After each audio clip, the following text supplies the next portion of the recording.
I also did the accounting. So it's funny that I was just admin, yet her payments were when I did that. So for accounting, I cleared out all of the invoices that came in. Here we go, I'm reading. I issued all payments via Zelle, wire transfer, or PayPal to third-party independent contractors. I set up auto pay amongst the team members. I cleared invoices on a weekly basis, finalizing quarterly estimates with our accounting team on a timely manner. You want to know why? You want to know why? Joe was receiving perpetuity. So I had to budget the account. So I budgeted the entire business. And when I say a business, y'all can say this is admin. We had $1 million deal. Our first year without Joe, we brought in, with the deal, probably close to $600,000. So here we go. I also distributed our YouTube and Patreon income and have handled our tax liabilities over the last 2 years. So I've been doing all of that. Oh yeah, Joe been getting paid. Yes, he has. I came up with any marketing measures on how to grow the podcast from audio and a visual standpoint.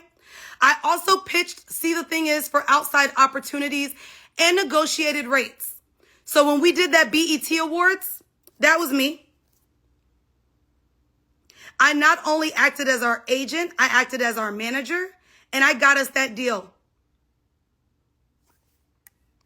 This was all to be paid to me at a monthly rate of $2,500. That's it. I want y'all to know what I expected from her. By the way, I am reading this off of an email timestamped April 25th. What I expect from you. What I expect from you. You being Miss Kelly. To show up in a timely manner for all STTI matters, including episode tapings, shows, bookings, virtual recordings, and team meetings. Communicate any scheduling conflicts as soon as they are known. Add to pre-production meetings by bringing in current events, minimum 2 per episode. I asked her to bring in 2 topics per episode. This includes Patreon topic ideas. I asked her to book friends with benefits and freshly squeezed guests. I also asked her to be fully present on recording day by removing distractions during recordings. This included text, phone, laptop, and allowing for full creative flow by not limiting recording with outside appointments. Ideally making personal plans after 6 p.m. on days that we record. Then I also asked for her to use her personal resources to bring in future bookings and campaign opportunities.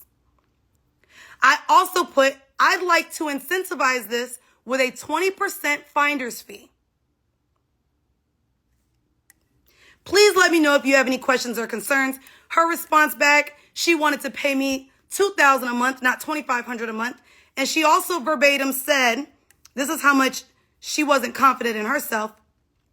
I'm not comfortable taking, this is verbatim. This is verbatim. I'm not comfortable taking a finder's fee for opportunities that come to us through my connections. It's not necessary. So let's maintain 50-50 split on any third-party offered revenue. Same applies to opportunities that benefit one of us individually.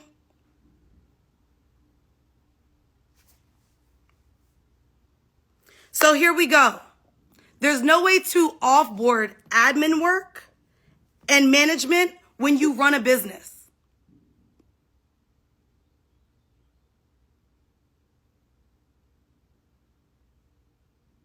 Do you hear me? Who am I letting into our account? Again, she negotiated with me and agreed. So here we go. Let's also talk about, if we want to talk about admin. When we left Joe, I fully funded the podcast to keep us afloat until we got our deal.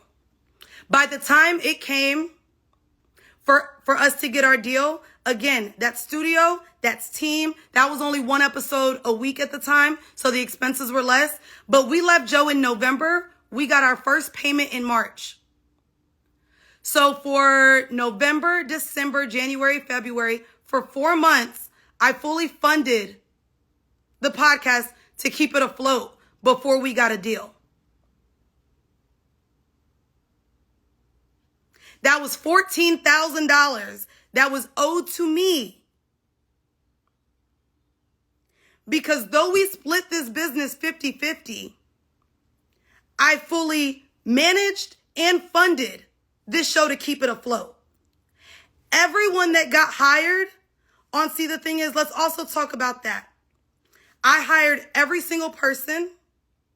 I did get my $14,000 back. I ended up using my accountant to come on. Again, I asked her, let's build a team.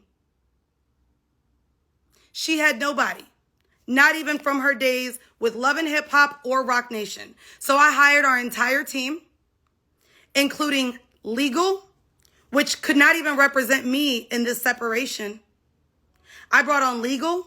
I brought on our accountant. I also hired and managed the entire team.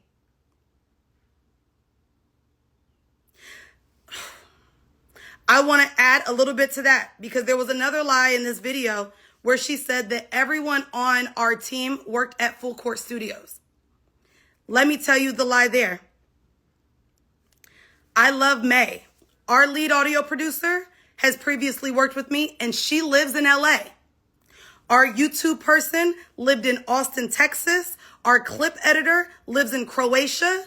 TJ only comes in and works for the pod, does not work out of my studio. And Jay only got brought on fully into the See the Thing Is team when we fired our person who worked in Austin, Texas.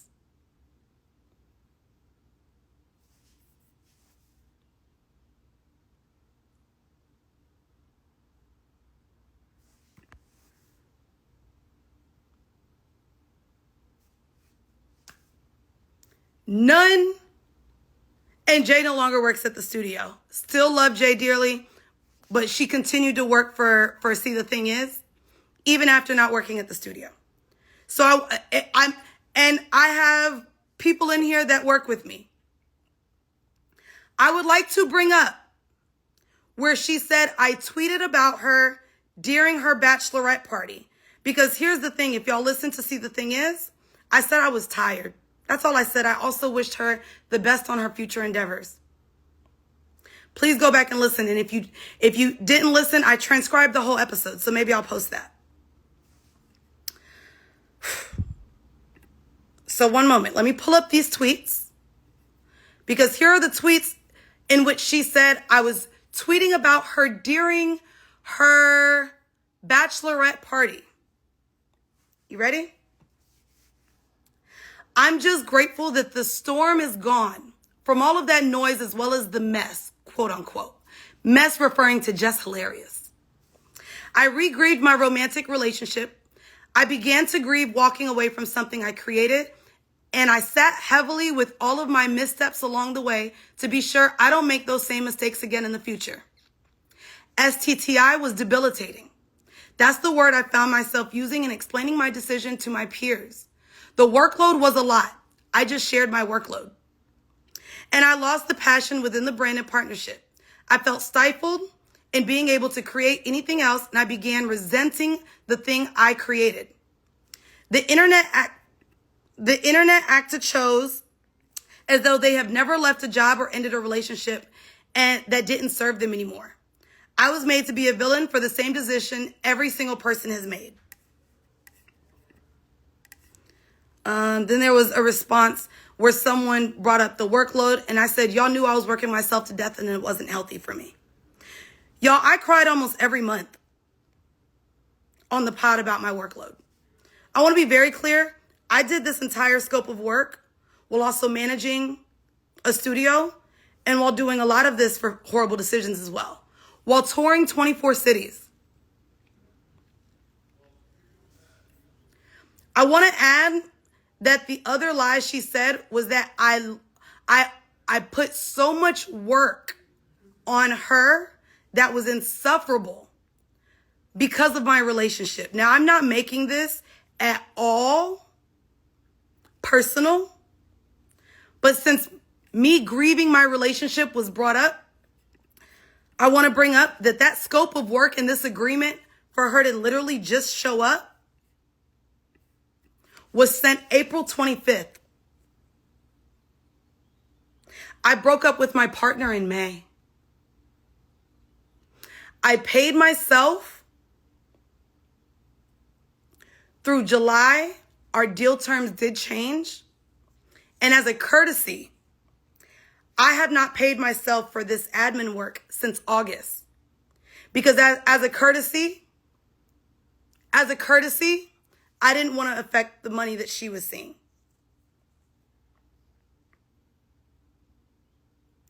I'm not going to get into her personal relationship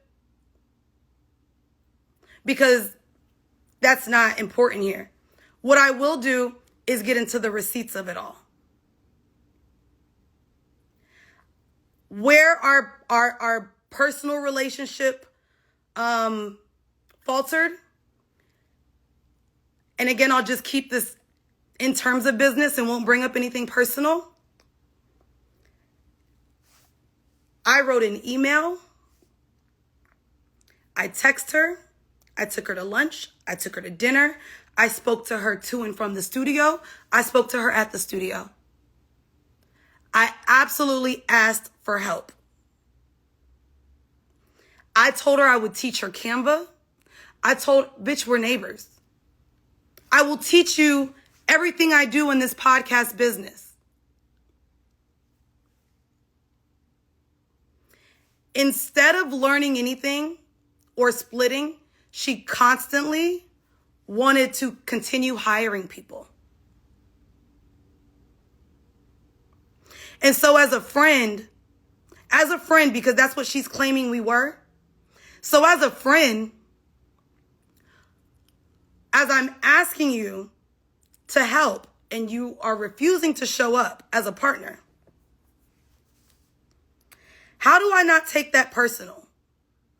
That I'm literally potting, crying. You're literally telling me that I'm burning myself out, that I'm working too hard. You have the absolute ability to take some of this workload off of me. And you didn't.